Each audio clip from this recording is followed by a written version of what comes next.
하나님의 말씀은 예레미야 7장 12절에서 15절의 말씀입니다. 너희는 내가 처음으로 내 이름을 둔 처소 실로에 가서 내 백성 이스라엘의 악을 인하여 내가 어떻게 행한 것을 보라.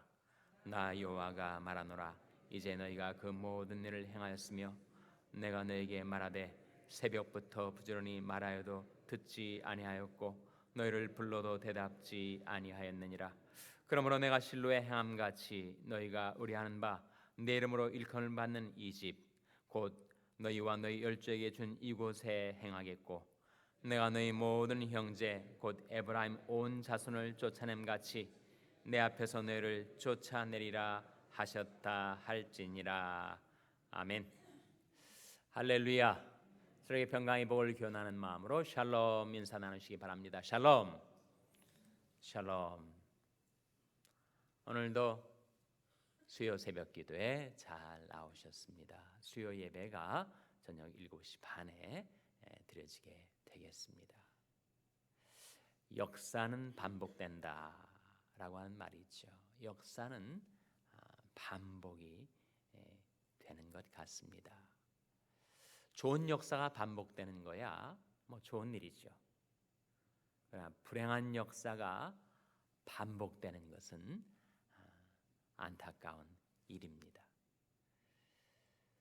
역사에서 교훈을 얻지 못하는 자에게 불행한 역사는 반복된다라고 하는 명제는 맞는 것 같습니다. 오늘 본 말씀에도 불행한 역사가 이스라엘 민족 가운데서 반복이 돼요.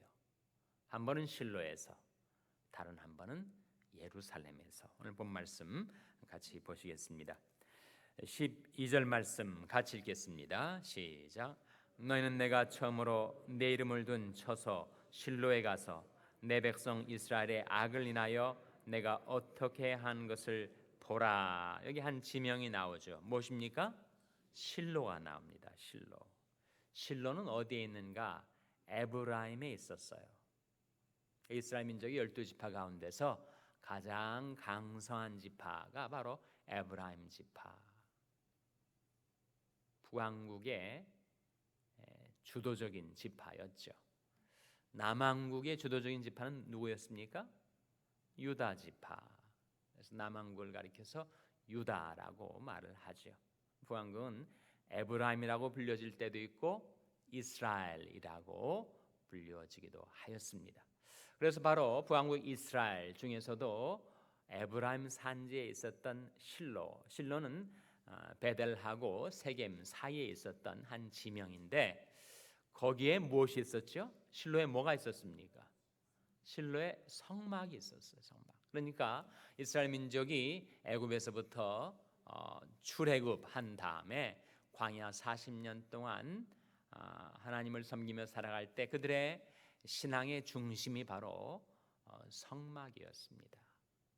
그래서 어디를 가든지 성막을 옮기고 모시고 다녔죠.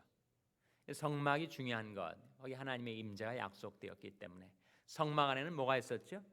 성막 안에는 성소와 지성소가 있었고 지성소 안에 뭐가 있었습니까? 법궤가 이스라엘 민족의 언약궤라고도 하고 법궤라고도 하고 증거궤라고도 하는 다 동일한 겁니다. 뭘 가리켜요? 법, 언약, 증거. 뭘 가리킵니까? 말씀을 가리키죠. 성막이 중요한 이유, 그것은 바로 하나님의 말씀, 하나님의 거룩한 임재가 거기에 있었기 때문이었습니다. 그 성막을 이스라엘 민족이 이제 40년의 광야 생활을 마치고 가나안 땅으로 들어왔을 때 그 성막과 법궤를 바로 이 실로에다 두었어요. 실로. 그리고 이스라엘 민족이 블레셋과 전쟁을 할 때 그 실로의 성막 안에 있던 법궤를 끄집어다가 전쟁터에 끌어들였습니다. 그러니까 우리가 자꾸 블레셋한테 당하니까 법궤가 들어오면 우리가 이길 수가 있을 거다. 결과는 무엇이었어요?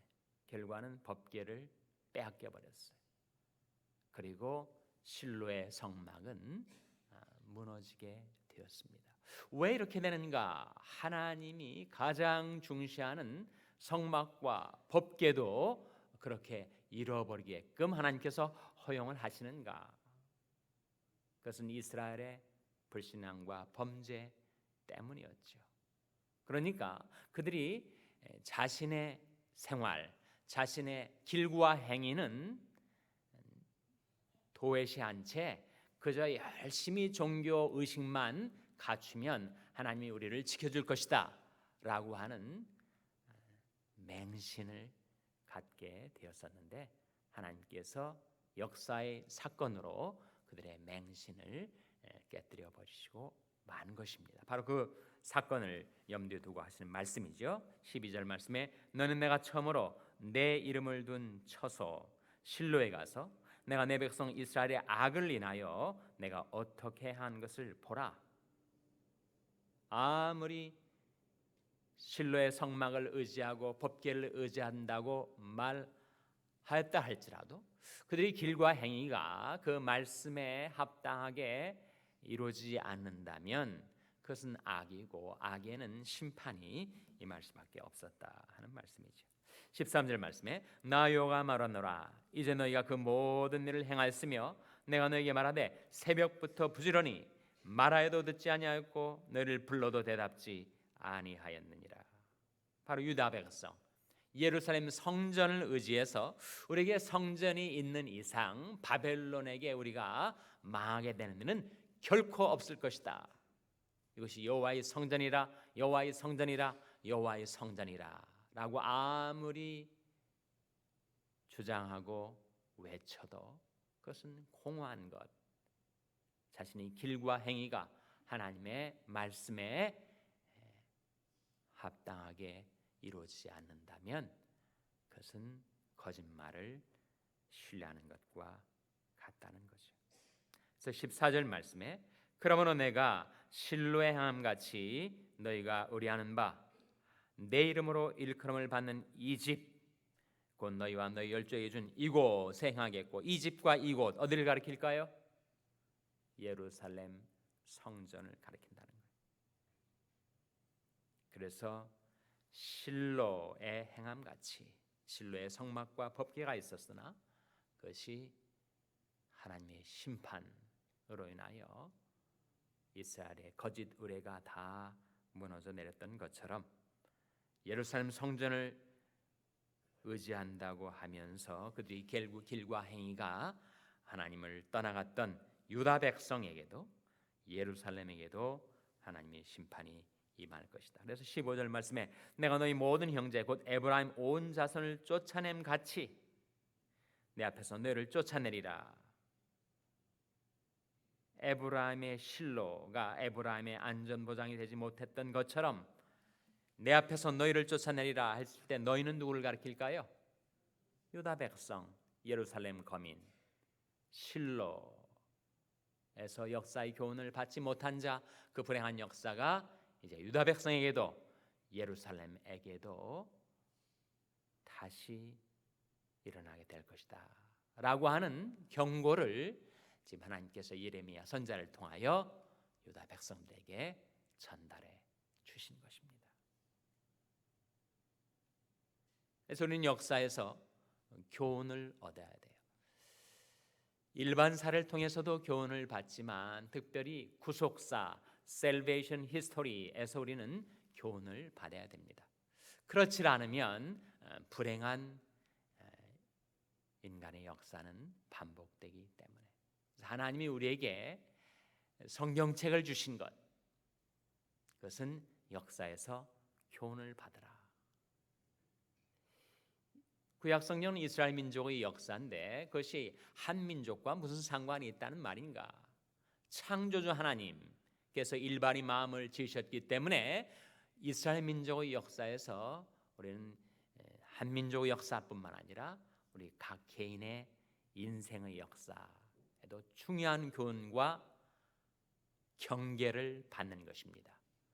고린도전서 10장 11절 말씀 한번 보시기 바랍니다. 고린도전서 10장 11절 말씀. 신약성경 274면 신약성경 274면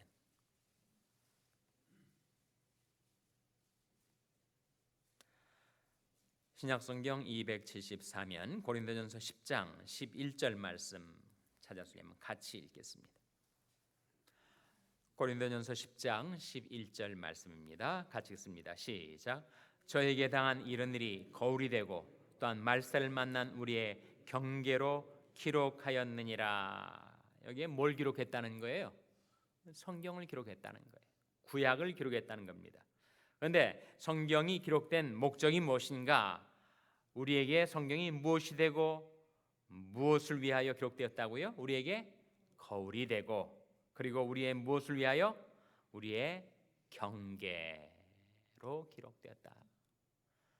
성경 말씀을 보면 그것이 우리 거울이 돼요. 내 마음의 길이 이렇구나.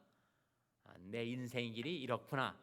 말씀이 거울에 내가 살아가는 나의 길과 행위가 거울처럼 비추어져 드러나게 된다는 거예요. 그래서 그것을 보고 경계를 받아야 된다. 경고를 받고 교훈과 책망을 받아야 한다. 사람이 얼굴에 더러운 것이 묻었는데 자기 얼굴을 자기가 못 보니까 자기가 무엇이 묻었는지 모른단 말이에요. 남이 보고 얼굴에 묻었으니까 그거 떨어뜨리라고. 그래야 알지 않습니까? 자기가 자기 자신의 모습을 잘 몰라요. 내 말씀이 거울에 비춰보면 내가 이렇구나. 내 길과 행위와 나의 인격과 생활이 지금 이러고 있구나 라는 것을 깨닫게 된다는 거예요. 그걸 보고 이래서는 안 되겠구나. 경계를 받게 된다는 겁니다. 이스라엘 민족에게 지금 심각한 세 가지 문제가 있었는데 그 문제를 통해서 교훈을 받지 못하면 그 후세, 그 다음에 오는 세대들도 똑같이 그것을 반복하게 되고 그 불행한 역사가 또한 반복되게 된다는 거예요. 이 고린도전서 10장의 문맥에서 이스라엘 민족의 세 가지 문제, 결정적인 그들의 패망의 세 가지 문제가 나옵니다. 세 가지가 뭘까요? 바로 우상 숭배와 주를 시험함과 원망이라고 증거하고 있습니다. 오늘 본 말씀에 보시면 이런 말씀이 나오죠. 6절에 고린도전서 10장입니다.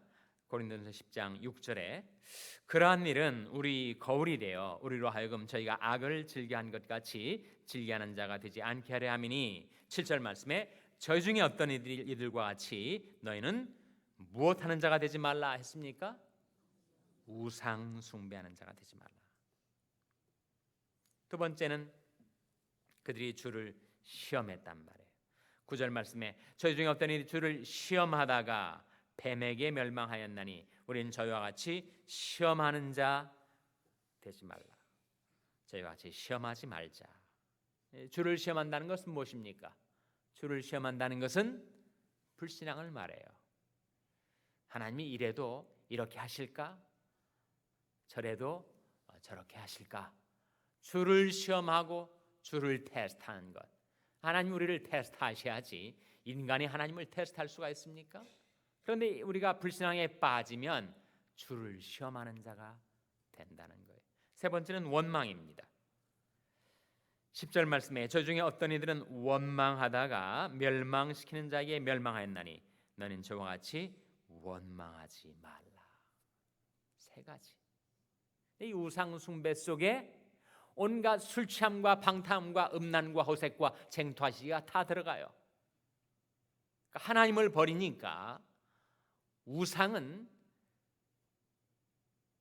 각 개인이 도덕적인 생활에 대해서는 관심이 없어요. 그냥 우상은 와서 자기한테 빌고 재물만 바치면 도깨비 방망이 두드리듯이 축복을 선사해 주는 존재예요. 그러니까 우상 숭배를 하면 사람이 타락하게 됩니다. 하나님은 다르죠. 하나님은 우리가 제물로 하나님의 마음을 살 수가 없습니다. 우리가 드리는 제사로 하나님의 거룩한 분노를 잠재울 수가 없어요. 우상은 다르단 말이죠. 사람들이 우상 숭배를 한 이유는 하나님을 섬기는 것은 여간 거북살스러운 것이 아니에요. 우상을 섬기면 자유로울 것 같아요. 근데 그 자유가 방탕과 방종의 사람들을 잡아끄는 겁니다.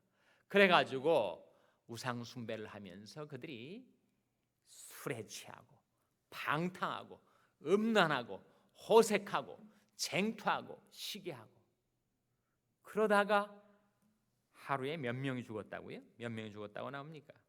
하루에. 예? 오늘 본 말씀 고린도전서 10장에 보시면 그렇게 음란하게 행하다가 몇 명이 죽었어요? 2만 3천 명이 죽었어요. 2만 3천 명. 그래서 우상 숭배가 무서운 것입니다. 우상 숭배는 자기가 하고 싶은 것을 자기가 할 수 있게 우상이 해주니까 자유를 쫓아가다가 방종과 부패와 타락 속에 빠져드는 거예요. 근데 이것을 말씀이 거울로 우리에게 비춰주지 않으면 인간이 자기 모습을 모른다는 거예요. 내 안에 어떤 죄성이 도사리고 있어서 나를 부패와 타락과 멸망의 길로 잡아 끌지를 인간이 모르고 있을 때 하나님의 말씀이 우리에게 거울이 되어서 우리에게 경계를 해준다는 겁니다. 그렇게 살아가면 그것은 망하는 길이다. 그것을 말씀이 우리에게 일러준다는 거예요. 그래서 우리 마음을 청결케 하고 우리 양심을 선하게 하고 우리 믿음을 거짓 없게 하여 이제는 그 모든 우상 숭배를 버리고 하나님을 경배하며 섬기며 하나님의 말씀을 따라 사랑하는 자로 살 수 있게 만드는 효능이 바로 이 경계에 있습니다. 그래서 경계의 목적은 뭐라고요? 경계의 목적은 이것이다. 디모데전서 1장 5절 말씀 보시기 바랍니다. 디모데전서 1장 5절 말씀. 신약성경 336면 신약성경 336면 디모데전서 1장 5절 말씀. 경계의 목적은 하는 말씀이 나오죠. 경계의 목적은 군대에서 보초 서는 사람들에게 경계 수칙이 나오는 경계의 목적은 적군의 동정을 잘 살펴서 아군을 보호하는 데 있다. 뭐 그런 경계의 목적이 아니고 이 경계의 목적은 뭐예요? 하나님 말씀을 통해서 우리를 경계해 주시고 우리를 경성케 해 주시는 목적입니다. 자, 디모데전서 1장 5절 같이 읽겠습니다. 시작. 경계의 목적은 청결한 마음과 선한 양심과 거짓이 없는 믿음으로 나는 사랑이거늘. 이 문장이 단순한 문장 같아도 우리가 요점을 잘 놓치지 말아야 됩니다. 이 문장의 요점은 경계의 목적은 사랑이다라는 겁니다. 근데 사랑은 어디에서 나오는가? 세 가지에서 나온다. 청결한 마음, 선한 양심, 거짓 없는 믿음에서 나는 거다. 그런 구조, 그런 내용을 담고 있습니다. 그래서 이 경계의 목적은 즉 성경을 통해서 하나님께서 우리를 경계해 주시고 말씀으로 우리를 경계해 주심으로써 우리 마음이 청결케 된다는 거예요. 우리 양심이 선하게 빛나게 된다는 겁니다. 양심도 둔해질 수 있고 화인 맞아질 수가 있으니까. 근데 말씀이 우리 양심을 일깨우고 우리 양심이 악으로 미혹을 당하지 않도록 선한 양심을 유지하게 해주고, 그리고 우리 믿음 역시 거짓될 수가 있는데 그 말씀으로 항상 우리 믿음이 거짓이 없는 순전한 믿음이 되게 해 주니까 그 세 가지에서 사랑이 나온다는 거예요. 여러분 마음에 여러 가지 욕심이 붙어 있으면 어떻게 사랑할 수가 있습니까? 청결한 마음에서 사랑이 나오는 거죠. 선한 양심에서 사랑이 나오는 거고 거짓 없는 믿음이 있으니까 사랑할 수 있게 된다는 거죠. 그래서 이 짧은 문장 같지만 심오한 의미가 들어있는 디모데전서 1장 5절 말씀의 뜻을 깨닫게 되시기를 바랍니다. 경계의 목적, 하나님께서 하나님의 말씀을 우리에게 들려주시고 새벽부터 아침부터 부지런히 우리 심령을 일깨워 주시는 경계의 목적은 무엇인가? 하나님의 말씀으로 우리 마음을 청결케 하고 우리 양심을 선하게 하고 우리 믿음을 거짓 없게 하여 그것에서 나오는 사랑 갖고 살도록 하기 위하여 이스라엘 민족의 불행한 역사, 우상 숭배하고 불신앙 가운데 빠져 주를 시험하고 그리고 하나님의 은혜를 잊어버리고 원망하며 사는 삶에서 돌이켜서 말씀으로 아침마다 그리고 새벽부터 온종일 하나님의 말씀을 따라 살아갈 때 여러분의 마음에 청결한 마음, 선한 양심, 거짓 없는 믿음이 있어서 거기서 나오는 사랑 갖고 살아가게 되시기를 주님의 이름으로 축원합니다. 기도하시겠습니다. 오늘 말씀 기억하며 하나님, 저희들이 말씀으로 교훈받아 저희들이 길과 행위를 고치게 하여 주시옵소서. 기도하시기 바랍니다.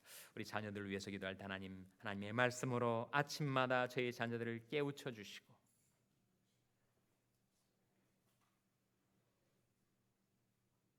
저희들이 성경의 안위와 소망을 갖게 해 주시옵소서. 자녀들을 위해서 기도하시기 바랍니다. 평생 연약한 지체들을 위해서 기도할 때 하나님의 말씀을 보내어 저희를 고치사 위경에서 건져 주시옵소서. 위하여 기도해 주시기 바랍니다. 우리 샬롬교회를 위해서 기도할 때 저희 샬롬교회가 하나님의 말씀을 사랑하는 교회, 그 말씀으로 늘 교훈을 받아서 그 길과 행위에 인도를 받는, 지도를 받는 교회가 되게 해달라고 기도해 주시기 바랍니다. 여러분의 생업을 위해서 기도하시고 미국 원주민 선교회 안맹호 목사님을 위해서 기도해 주시기 바랍니다. 하나님, 이 아침에 저희를 성령으로 충만케 하여 주시옵소서. 합심해서 기도하겠습니다.